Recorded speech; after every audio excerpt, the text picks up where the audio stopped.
Welcome to the March edition of the Nude Wine Club, and this month we've got something really exciting, Bordeaux. And Bordeaux is a funny one, it's an interesting one, it's probably the most famous wine region, it's considered one of the most prestigious.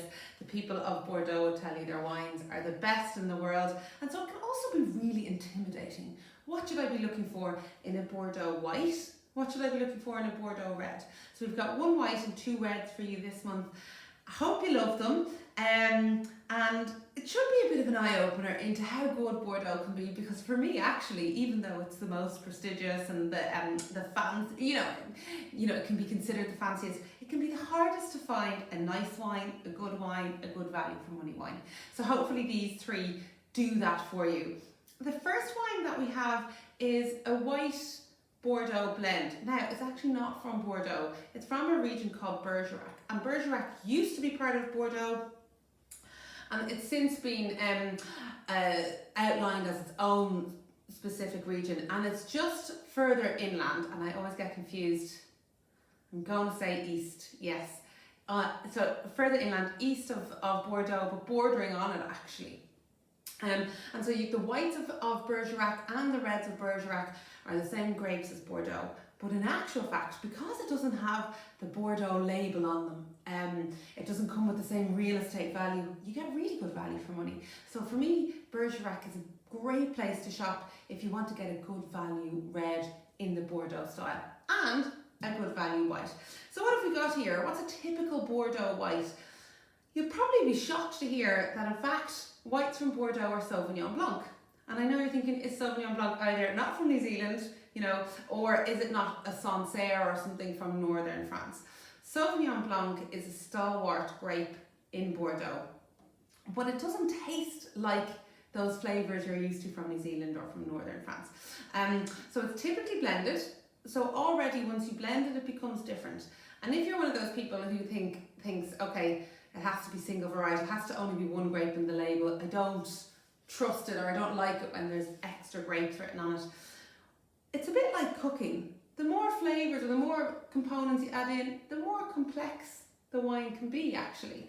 So this is a blend of Sauvignon and Semillon. And Semillon is a classic grape again from Bordeaux region. It's classically blended with Sauvignon to make this particular style, and ordinarily you'll only really see outside of Bordeaux, maybe Western Australia, they'll do a Sauvignon Semillon blend. And if you see Sauvignon Semillon on a label, they're telling you we're trying to make a Bordeaux white style wine.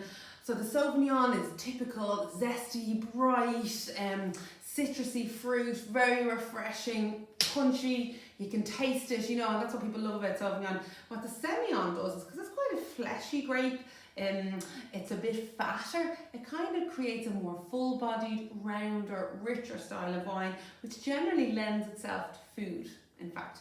And there's a third grape that goes into this, which is Muscadel. And Muscadel is probably one of the grapier grapes. That probably doesn't make any sense. But if you know when you have an actual grape, that Muscadel tastes like grapes, whereas Sauvignon Blanc doesn't taste like a bunch of grapes that you get in the shop. So what you get is actually quite a flamboyant, ripe style with more floral notes, whereas typically when you're thinking of a Sauvignon from New Zealand, northern France, you're thinking those citrus fruits, you're thinking, I suppose, quite tangy, whereas this is a little bit fleshier, a little bit more aromatic. Still has that beautiful acidity. And if I was thinking I'm going to have a white Bordeaux, they tend to be, aside from what I already mentioned, brilliant value for money, really good food wines and a bit more versatile. Sauvignon in its pure form, and the ones that you're probably used to from the shop, they tend to be like really only paired well with fish and lighter dishes, or maybe some Thai food, some Asian kind of those aromatics. But because this is riper and fleshier, it'll pair really well also with pork, some of those, some poultry, something that's a little bit fatty, but also something that's a bit richer in flavour. It'll really stand up to it, and actually it'll really add to the flavour of whatever dish you're cooking if you want to do some food and wine pairing. It's a beautiful wine, it's an interesting wine, and hopefully if you're a Sauvignon drinker, this will convert you into trying a white Bordeaux. Now, this is Bergerac Sec. It's a bit quirky. You mightn't necessarily find it if you're going to the shops or if you're going to a restaurant. So what you'd be looking out for in a wine list or in a shop is the phrase entre deux mers, which if you're bad at French like myself, translates as between two seas. And so that's the appellation where you typically get the white Bordeaux style. So if you like this and you want to find something similar, that's what you should be looking out for. I hope you love it. Pop it in the fridge, serve it cold, and perfect one to have with Sunday lunch or, you know, Tuesday night. The reds we have are classic Bordeaux styles, and I hope they will give you, I suppose, an enlightenment into what to be looking out for on the shop shelves, in a restaurant, and just a little bit of guidance in terms of what you should expect from a red Bordeaux. So if we're thinking this is further inland, as we're moving along with the wines, we're actually going closer towards the coast. So where Bordeaux is located is on the Atlantic coast, halfway down, probably a little bit more than halfway down, so you're going towards Spain. And there's a river that runs through Bordeaux called the Dordogne. And it makes a really clear division in the styles of wine coming out of Bordeaux, which is also one of the reasons why it can be really hard to kind of figure out, okay, what will I buy? Why is one so expensive? Why is one a tenner? Why is one 40? Why is one 100? But there's also two distinct grape kind of blends done in Bordeaux. So overall, as a general rule, Bordeaux wines are always Merlot blended with Cabernet Sauvignon, Cabernet Franc, then maybe another grape called Petit Verdot and perhaps some Malbec, but it's always a blend of grapes. So Bordeaux is always a mixture of grapes. If you see Merlot written first on a label and then you see Cabernet written afterwards, they're telling you, okay, we're doing this in a Bordeaux style. Merlot is the more feminine grape, so we expect the wine to be more medium bodied, and Merlot tends to be pretty red fruit.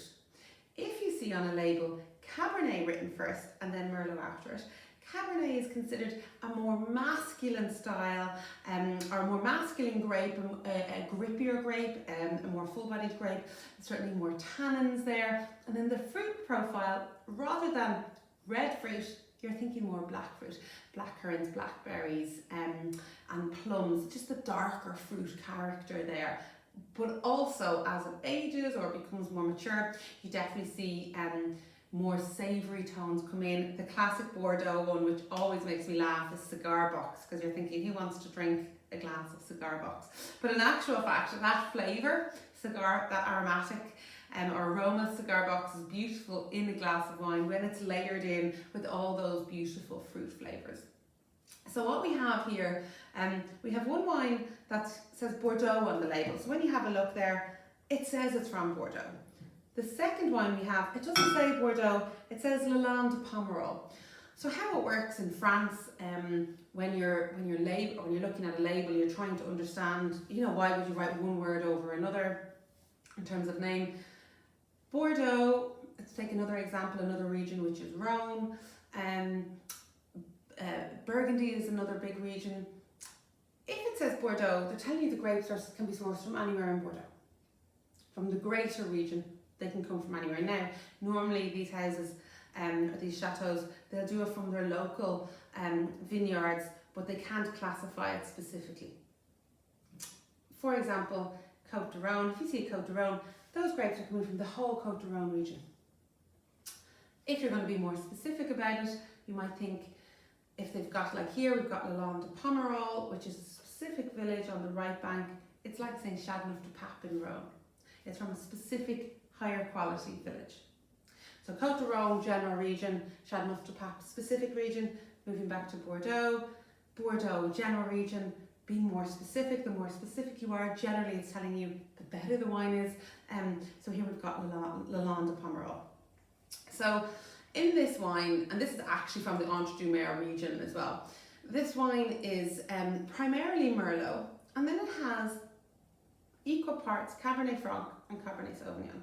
And once you put Cabernet Sauvignon into anything, it immediately becomes more black and fruit flavour profile. But what's brilliant about this is that you get those slightly more mature cigar box. Forest Floor is another one. You're thinking, who wants to drink a glass of Forest Floor? What it actually tastes like, it's kind of just savoury really, and herbaceous. I suppose, as a way to describe it. But you get those beautiful flavours in that. What this gives you a taste of is the slightly more masculine style of Bordeaux, certainly because it's got the Cabernet Sauvignon in it. When you get to the next wine, which is the Viola Land, and that's from Chateau Lalonda Pomerol. The grape in this is 75% Merlot, so much more Merlot, and then it has Cabernet Franc, and Cabernet Franc is a lighter type of Cabernet. So what you get is dark red fruit, but without the kind of savoury tones. So what you're getting a little taste of is the Cabernet style, and then the Merlot style. Now they both have predominantly Merlot in it. Merlot is the most widely planted grape in all of France, in actual fact. And I think it's one of the most widely planted grapes in the world, but certainly the most widely planted grape in France. So when you're thinking about Bordeaux and thinking, why would I buy one over the other? What I would say is always get advice on Bordeaux. Some wines you can read a description or a tasting note, but I would definitely take with Bordeaux, if you're talking to a waiter, have you actually tried it? Because a lot of the times you can get really inconsistent wines, and they can be a little bit disappointing. So hopefully this one, when we tried it, it's actually a new wine for us. We thought it was so amazing, we put it on the website the same day. I just thought it delivers exactly what you'd like from a glass of Bordeaux. So this is just at the end of where the river comes in and parts the Bordeaux region. And then the Viola Land is on the right bank. And Bordeaux is divided into two regions, the left bank and the right bank. The left bank, we don't have any left bank here today. The left bank, it's closer to the Atlantic coast in terms of where the vineyards are situated. It also is gravel soil, and it's primarily Cabernet Sauvignon. And if you're thinking, okay, Cabernet Sauvignon is the masculine grape, grippier, more full-bodied, drier, it takes longer for it to be at a drinking maturity. So Merlot is often considered a little bit more of instant gratification. So left bank, masculine, Cabernet Sauvignon, and takes a little bit longer to become ready to drink. And so oftentimes they covet a higher price point. Wines from the left bank could be Margaux, Medoc, Haut-Medoc, Pauillac. They tend to have all the fancy names associated with them. And if you've ever heard of the 1855 classification, it refers to the left bank. And then on the right bank, clay soil and predominantly Merlot. And what happens is, these wines, are certainly with Merlot, they reach maturity or they're ready to drink earlier. You get instant gratification out of them, and you get that bright fruit flavour profile. So that's what you're going to get with these wines. The right bank, the two famous areas, if you're thinking, okay, I want to get something fancy, ready to drink, looks impressive, tastes delicious. Pomerol, which is what you have here, and Emilion are both in the right bank, and they're the two names that I would always say to people, look out for, because most people know them, most people recognise them as good quality wines, and they just, for me, offer very good value for money compared to what you would get on the left bank. So both of these wines spend time in oak, and you can really feel it because they're quite dry when you taste them. They're kind of grippy, and what that means is they tend to work really well with protein. So these are definitely wines to have with some nice cheese, if you're going to have cheese, some salamis, or if you're going to have a steak, lamb. They work really well with quite rich foods, quite strong flavoured foods, certainly some strong flavoured meats or casseroles and stews, because they're such big wines. So what are you getting with your box this month? You're getting a taste of Bordeaux, 3 different wines, 3 very different styles. Obviously the white wine gives you a classic view, or a view of what a classic white Bordeaux tastes like.